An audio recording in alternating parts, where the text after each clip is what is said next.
I believe, a conductor's role is, as a week of rehearsals progresses, you try and take yourself more and more out of the picture, because you're giving more and more autonomy, if you like, or more power to the orchestra to make it work by themselves.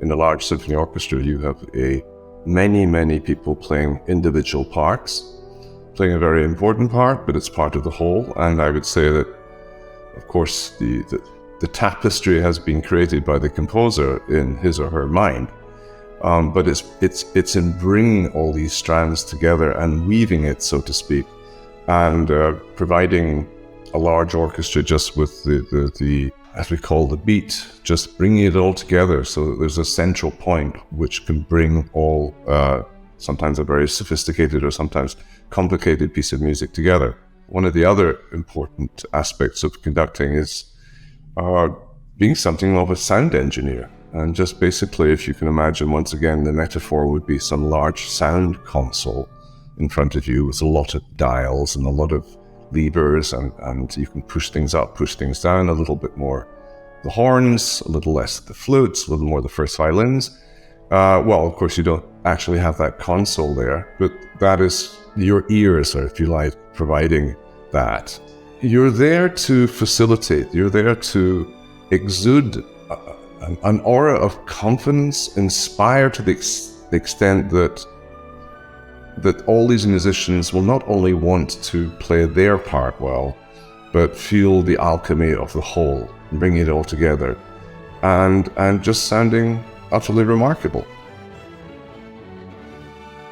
Anybody who knows something about Johannes Brahms' life knows that there was a great deal of sadness in his life.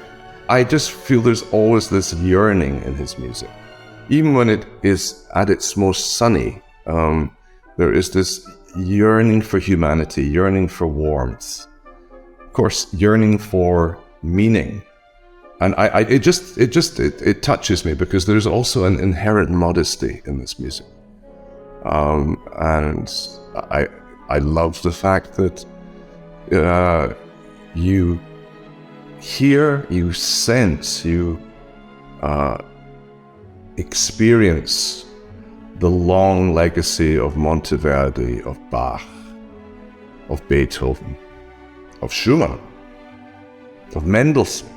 I won't say it's like old wine in new bottles, but he just takes all this, his nutrition, which is a young man copying the scores and just studying the works of Beethoven, studying the works of Bach, playing them. He takes it to a new level. The first piece on the program, Detlef's work, Detlef Klarat, the Adulium, made absolute sense. I mean, he wrote this piece as an adjunct, as a companion.